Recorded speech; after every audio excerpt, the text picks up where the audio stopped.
Oh, I hope we're back at the top again today. Why? I don't know. Maybe it's because we're now reviewing our hopes for the Gen 4 remakes, Pokemon Brilliant Diamond and Shining Pearl. Non-permanent intro aside, a few weeks back we covered the biggest fears for the Pokemon Diamond and Pearl remakes, and as is tradition, we must cover the hopes. This way we end on a positive note, rather than ending for us fearing for our lives. Anyway, if you wanted to see that video first, the link is in the description. But there are still a lot of things to cover here, so let's just dive into the biggest hopes for Brilliant Diamond and Shining Pearl. Now, this first hope is something I would say is a little out of left field. You would think it would be in the Fears video, but take it from this perspective. I hope Megas return to the main series of Pokemon. Why is it a hope instead of a fear, you may ask?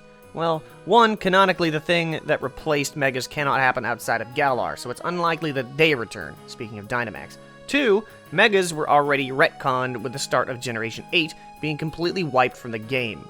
Thirdly, but most importantly, there's a rumored merchandise reveal that reveals something for Mega Charizard X and Mega Lucario. Notice how I said rumors, because until the two are linked together somehow, nothing is confirmed.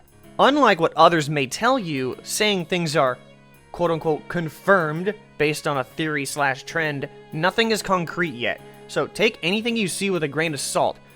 I want Megas back just as much as the next guy, but shall I keep ramming this tweet from Joe Merrick down your throats every video and game release cycle? Jeez!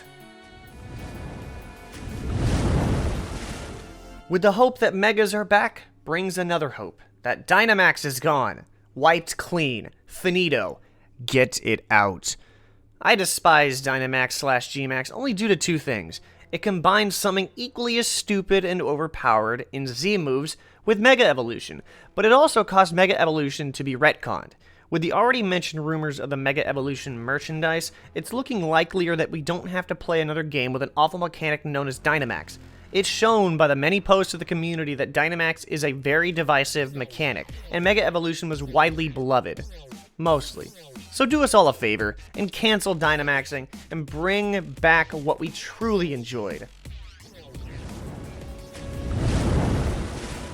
If my enjoyment for competitive Pokemon wasn't already washed out in Generation 7, it was completely killed off in Generation 8. I thoroughly enjoyed battling in Generation 6, but for some reason, Generation 7 wasn't my style. Why was that? Well, honestly, barely any of the new Pokemon were viable.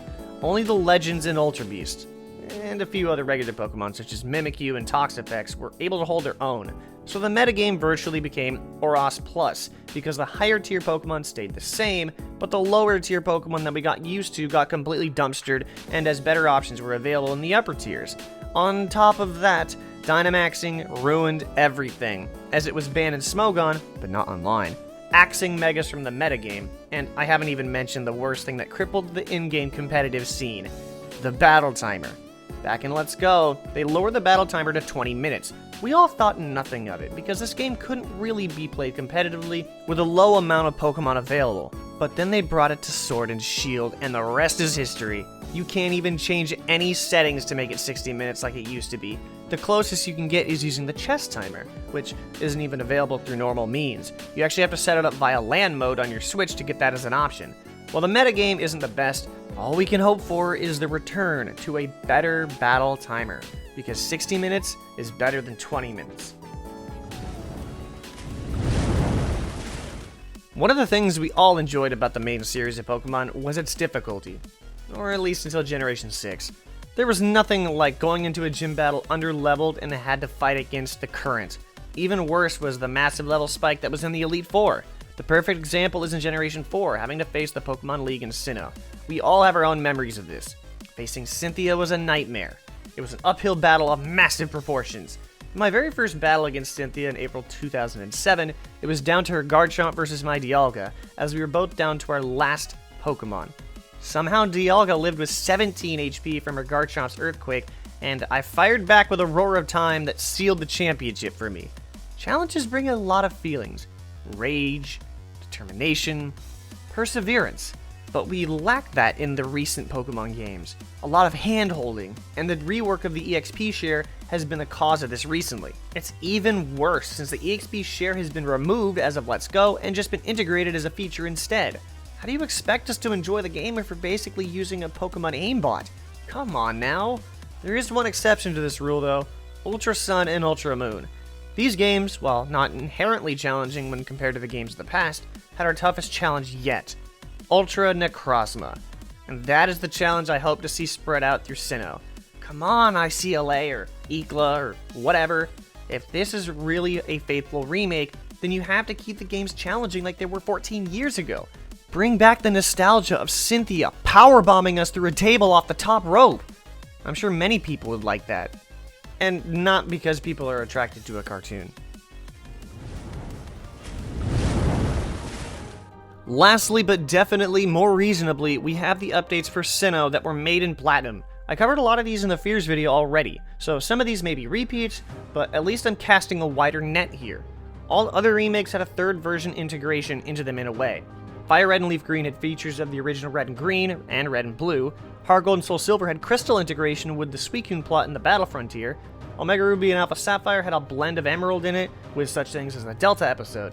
See, Diamond and Pearl had a lot of issues that were fixed in Platinum, and brought a lot of new features alongside it. For example, the lack of fire types, slow surfing, and the game pace with Fantina being the 5th gym leader instead of the 3rd, while also adding such things as the Battle Frontier, an expanded Pokédex, and the Giratina plot with the Distortion World. Now, while I don't expect everything to come back, you definitely can't leave certain things in the game. I do expect the Pokédex to be expanded to include the Pokemon introduced in Generation 4, so Pokemon like Gallade and Magmodar would be available in the story, not to mention all the fairy types that got the new type in Generation 6. But if the track record for remakes continues, I doubt we'd get anything about the Distortion World or the Battle Frontier. There has been rumors about a Platinum DLC, but again, that's rumored, and that may be someone just throwing things at the wall to see if the community will just run headfirst into it anyway. Here's hoping we get something from the best Pokemon game of all time. What? Sorry, it's just my opinion. Jeez. But with that will wrap up my biggest hopes about Pokemon Brilliant Diamond and Shining Pearl. I know you guys have your own hopes about the games, so let's hear them. Down in the comments section, go ahead and leave your hopes, and let's create a conversation below. Should be a fun back and forth between everyone. But as always, let's just be happy that Sinnoh is finally being remade. If you did enjoy and want to see more from the channel, like the video and subscribe to start the climb today. But hey, I'll catch you next time at the top, because you know that's how we do it. Unova confirmed.